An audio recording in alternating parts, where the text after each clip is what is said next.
Tenemos por aquí, señores, hoy vamos a abrir y a cerrar puertas como cada martes. Vamos a ver cuál puerta abre y cuál cierra el doctor Franco Martínez en esta mañana. Muy buenos días. Buenos días, buenos días.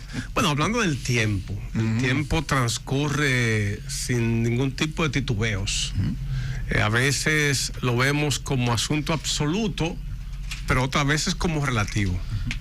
Y digo esto porque en el año 1989, después de la caída del muro de Berlín, se produjo el famoso Consenso de Washington, donde John Williamson planteó la tesis de que era necesario achicar al Estado, dadas las deudas enormes, sobre todo de los países de América Latina y el Caribe.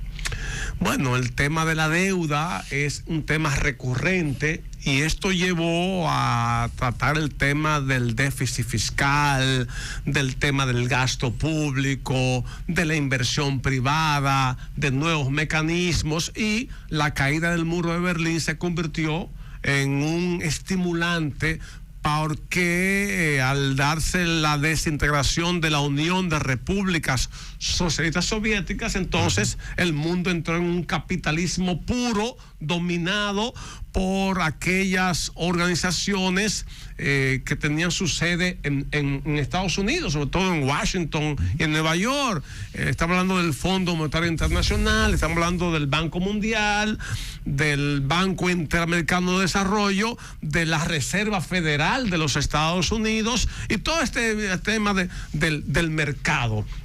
El neoliberalismo logró un avance significativo, pero el Consenso de Washington se agotó y surgieron otras vías, y la vía más reciente se da en octubre del 2025. Surgió entonces el Consenso de Londres, que viene una especie de réplica en principio del Consenso de Washington, pero tiene unas recetas adicionales que da habida cuenta de lo que ha ocurrido en el mundo. Hay que recordar la famosa frase de James Carville, uno de los estrategas de la campaña de Bill Clinton, cuando dijo: es la economía, estúpido. Es la economía. Vamos a enfocarnos en la economía, porque es la única forma que tenemos de decirle a la gente lo que está pasando. Y la economía, vista como una ciencia lúgubre, también es una ciencia de prosperidad, porque está creada en función de posibles y probables dilemas. Por eso el Consenso de Londres en estos momentos se agiganta, porque surgió una nueva entidad en el mundo, los países BRICS. Si alguien no ha podido observar qué está pasando con los países BRICS, bueno, la semana pasada estaba el presidente de los Estados Unidos, donde en China, con un miembro del BRICS. Sí, con un miembro del BRICS. Sí. Y hoy está otro de los miembros del BRICS, está en China, que es Putin. Entonces, tenemos llamada. Bueno, aquí estamos. Sí, saludos, buen día. ¿Quién eres, de dónde?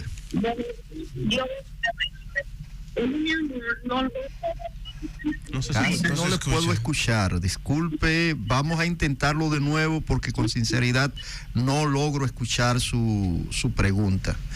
Continúe, doctor. Bueno, entonces estos países BRICS, Brasil, Rusia, India, China y Sudáfrica han integrado otros países. Bueno, justamente por el tema de los países BRICS y el avance que han tenido, surge el Consenso de Londres, en el cual Tim Billy, Andrés López y un grupo de economistas han llevado, Irene Busheli, han creado un libro en torno a las perspectivas económicas, hasta qué niveles los países, bueno, compartiendo un mundo que luce, ya no es unipolar, ya es un mundo donde el multilateralismo está haciendo presencia, y todavía tenemos el problema de deuda de los países. Por eso estas corrientes económicas y líneas de pensamiento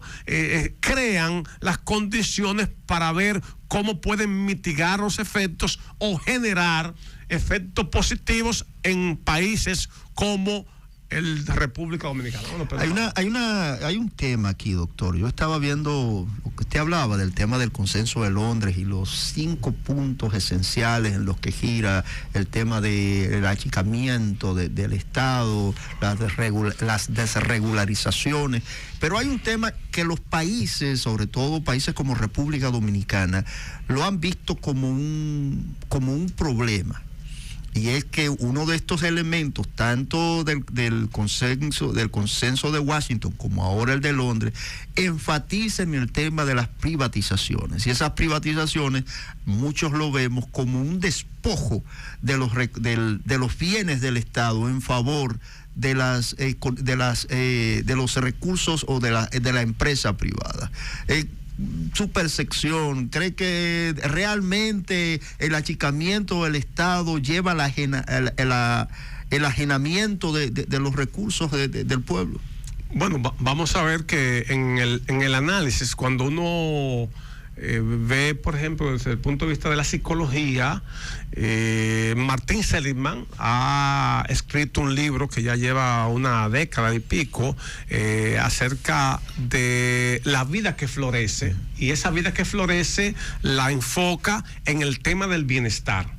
Ahora mismo el consenso de Londres, su principal, bueno, son 5 ejes, y él habla del bienestar. Bueno, dice, amén de los ingresos, también nos interesa enfocarnos en el bienestar. ¿Qué tipo de situaciones favorables está generando la economía para la vida de las personas?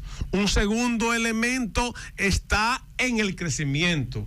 Y aquí lo vemos, el crecimiento, pero ¿qué tipo de crecimiento vas a tener si no hay una correcta y adecuada distribución territorial? Ellos hablan también del tema de la disciplina fiscal. Claro, entonces, el tema de la resiliencia. Bueno, ¿por qué? Porque el Estado tiene el último eslabón para asegurar de que esa resiliencia se convierte en el factor de resistencia ante los embates que tiene la externalidad, y lo estamos viendo con el tema del famoso estrecho de Hormuz y las implicaciones.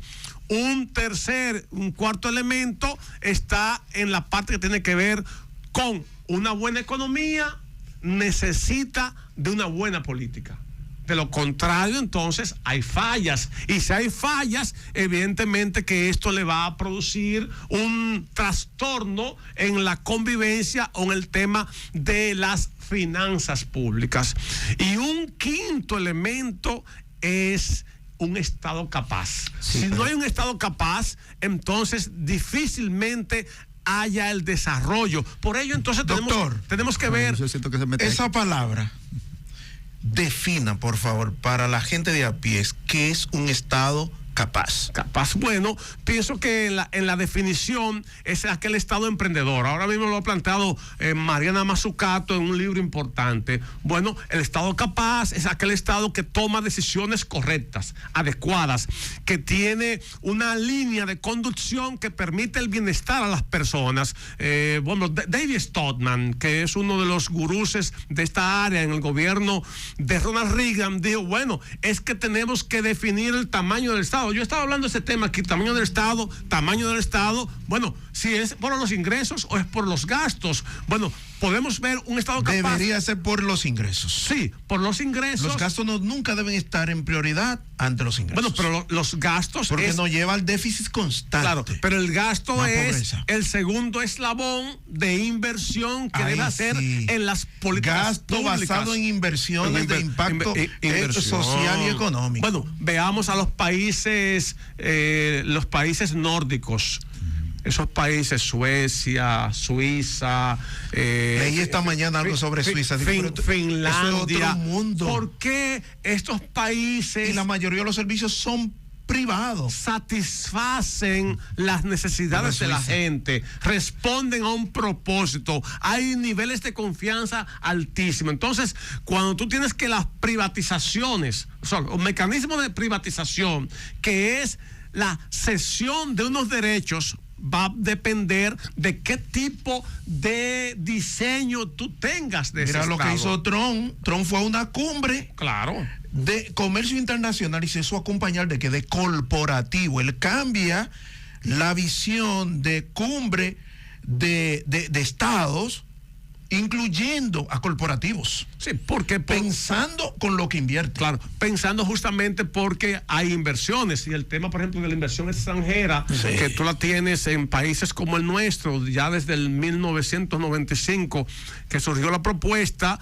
En ese momento yo era senador de la República, tuvimos varios encuentros y al final privado presentamos la visión. ¿Por qué? Porque tú tienes que lograr la integración. No podemos enajenar el que invierte. No, de la inversión, porque ahora tú tienes que establecer equilibrio. Reglas claras. Para que esa inversión. Reglas claras. No se convierta en el propósito que te va a afectar, porque te puede generar desigualdad. Todo esto hace que haya que trabajar. Estado capaz. El funcionamiento del Estado desde el punto de vista de la capacidad que tenga.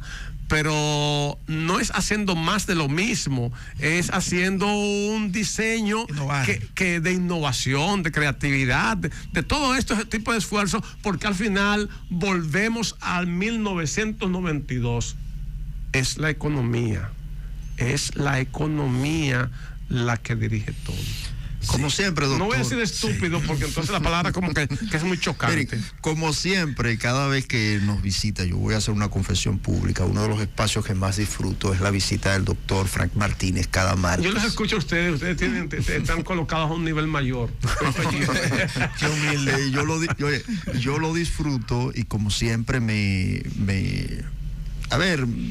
edifico, pero yo siento que usted me está escapando a un tema que para mí es importante. La privatización. Sí, porque yo siento... Lo abordamos al final. Oye, yo siento que el país siente que le roban cuando privatizan. Que el país se siente... aquí se le culpa, por ejemplo, a Leonel Fernández en la ola de privatización neoliberales del 96, o a partir de entre el 96 y 2000, donde se privatizaron una serie de empresas que la gente entiende como que fue regalo del patrimonio nacional a empresas privadas. Su postura sobre este proceso, sobre todo el tema de la privatización, el Estado y la privatización. Yo quiero escuchar la opinión de Frank Martínez. Es que independientemente de las tendencias, de los tiempos, en ese momento apenas estaba dando menos de 10 años, estaba impactando el consenso de Washington. Los países estaban en la dirección de ubicarse en estas tendencias geopolíticas. El tema de la capitalización de las empresas. ¿Por qué? Porque si están arrastrando déficit en un contexto, tú tienes que buscar un mecanismo para mitigar los efectos de un déficit. Es obligatorio. ¿Se logró eso? Bueno, en principio sí, la perspectiva, pero posteriormente surgieron nuevas reglas y los parámetros entonces lo que hicieron fue que desviaron el propósito inicial. ¿Cuál era el subsidio en ese momento y cuál es el subsidio hoy para esas mismas empresas que... Bueno, estamos hablando del 96, en el 96 el presupuesto de República Dominicana era apenas de 26,000 millones de pesos. ¿Cuánto es hoy? Hoy, 1,477,000. No es el mismo estado. No, un estado que se agigantó. No se pueden comparar. Pero al mismo tiempo nos vino una prosperidad. Porcentualmente, y eso, olvidémonos de la cantidad de millones, olvidémonos de los números. Porque es la base de permíteme, por favor. La idea es, porcentualmente, la carga que significaba para el Estado los 300 millones de pesos que se ofrecía, que tenía como subsidio anual el subsidio eléctrico en comparación con lo que hoy tiene porcentualmente, ¿usted cree que es más ligera para el Estado que lo que en ese momento era? No, ahora es más grave. Okay. Ahora es más grave porque tú tienes que el Estado se agigantó, tenemos un Estado más grande, tenemos prosperidad, números definidos para este año 2026, el crecimiento será un poco mayor, pero tenemos un déficit de 3.3, estamos hablando de 280 mil millones de pesos. A lo que le llaman crecimiento falso. Claro, tú tienes, por ejemplo, que... ¿Cómo puede crecer con déficit? Claro, tú tienes ahora mismo que la Comisión Económica para América Latina, la CEPAL, nos ha presentado diciendo República Dominicana es el segundo país con mayor nivel de deuda en moneda extranjera. Que es peligroso. Claro, estos vaivenes que puedan darse de las externalidades nos pudieran impactar en un momento determinado. Bueno, como uno ha estado siempre inmerso, investigando y buscando alternativas. Disculpe, doctor, que fue premiado recientemente el presidente Abinader, precisamente por el tema de la libertad del comercio. O sea, la desregulación. La desregulación. Eso era Alan Greenspan, era el presidente de la Reserva Federal. Tenemos una llamada. Vamos a recibir esta llamada. Saludos, buen día. ¿Quién y desde dónde? Buenos días. Buenas. Excelente, licenciado, excelente tema. Me alegra saber y escuchar. Eso es verdad. De Cristo para acá nunca se había cogido tanto prestado. Nada. Pues digo, Cristo no lo cogió en Chile a nadie. Gracias. No, es una referencia. Cristo fue tan justo que dijo, dale al César lo que es del César, Dios lo que es de Dios. Pero referido al tema de los tributos. De los tributos. Sí. Bueno, cuando tú ves, por ejemplo, a Darren Acemoglu, James Robinson, que fueron premios Nobel de Economía en el 2024, nos podemos percatar de qué visión puede darse en un momento determinado. Por ejemplo, el tema de la prosperidad, cuando hablamos del ingreso y del bienestar. Prosperidad y bienestar están juntos, están ligados. Pero no son lo mismo. No, pero lo que no se reconoce en gran medida es que esa prosperidad, en la forma como está planteada en nuestro país, te va a producir efectos nocivos a través del aumento de la desigualdad. Cuando la desigualdad está campeando por problemas estructurales, de ahí van a surgir lo que Andrés Oppenheimer ha escrito, el sálvese quien pueda, y eso no es recomendable para nuestros países, porque no es una vía que te crea un común denominador de convivencia o de vida. Por eso el tema del tamaño del Estado, lo reiteramos, es crucial para determinar hasta dónde somos capaces y efectivos en lograr el propósito de generar el bienestar que nuestra gente necesita y requiere. Entonces, haciendo situaciones similares, lo ha planteado ya Albert Einstein. Dice que haciendo más de lo mismo no puede esperarse resultados diferentes. Son los mismos resultados. Bueno, entonces acudimos al inmediatismo, a una salida coyuntural. Bueno, para quedar bien. Y yo pongo esto como el ejemplo de guardar la basura debajo de la alfombra. Sí. Que cuando la gente llega ve que la casa está limpia, pero la basura está debajo de la alfombra, y esto en algún momento te va a producir una explosión, va a implosionar, va a dañar, te va a afectar, o tendrás que cambiar de nuevo la alfombra y vas a volver a lo mismo. Entonces, ese círculo vicioso de nuestros países, como el caso nuestro, nos indica que en el 28, que habrá elecciones, probablemente usemos un cosmético. Pero el propósito del momento, en medio de las emociones, te puede ocultar o obnubilar o te puede cubrir de una polvoreda o de una sombra, y al poco tiempo vamos a volver a lo mismo, porque el problema que tenemos es un problema estructural gravísimo que no se resuelve haciendo más de lo mismo. A mí me preocupa el parámetro que utiliza República Dominicana para sus elecciones.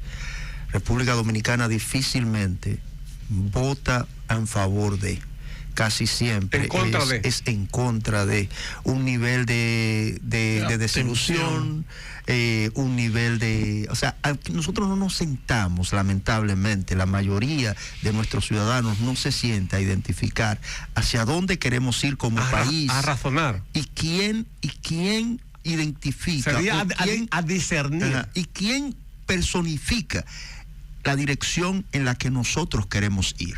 Y yo creo que eso es un problema. Bueno, al abordar temas como este, sobre economía, sobre decisiones de países tan poderosos como el caso de Londres, en este caso que es el G7, el G7 funciona, el G7 tú has tenido un enfrentamiento ahora, porque los BRICS también han crecido tanto que Brasil se está proyectando como una gran potencia que va a desplazar a muchos países. Y ya estableció su marca al desarrollar una plataforma de pago que sustituiría a Visa. Con su propio banco. Con su propio banco, interconectado con los países BRICS y abierto al mundo. Y ya el Banco Central de República Dominicana manifestó que en el 2027 va a sacar una tecnología similar a la de Brasil. O sea, ya está permeando la región.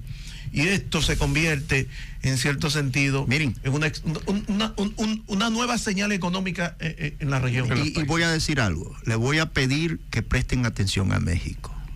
En los próximos años, México está llamado a convertirse en una gran potencia. Los grandes capitales norteamericanos están buscando a México como punto de producción. Por la cercanía. Y lo mismo pasa, incluso grandes capitales chinos están emigrando a México para burlar un poquito los aranceles norteamericanos. Y México ahora mismo está teniendo un despegue importantísimo en el área industrial. El problema de México sería la inestabilidad política. Que pueda impactar un tema de liderazgo, porque viene de Andrés López Obrador y ahora está Claudia Sheinbaum. O sea, quienes pudieran venir, hay una figura por ahí que ha estado dando túmbulos, se llama Alberto Ebrard, que fue alcalde de la Ciudad de México y que de una manera u otra actualmente es el secretario. Ahorita lo elimina. Es actualmente el secretario Marcelo Ebrard, es actualmente el secretario de Relaciones Exteriores de México, de línea dura. Estuvo participando en las elecciones. Hay que ver, porque también con la economía, y él lo plantea en el punto número 4, el consenso de Londres, para que haya una buena economía se necesita de una buena política. Y de una buena política significa tener un liderazgo capaz, preparado, mesurado, con una visión de lo que debe ser el comportamiento del Estado. Ahí estamos. Puertas que se cierran y puertas que se abren. Doctor, gracias como cada martes. Reitero, me confieso un enamorado de los martes. Gracias por este tema. A ustedes, gracias también por habernos hecho compañía.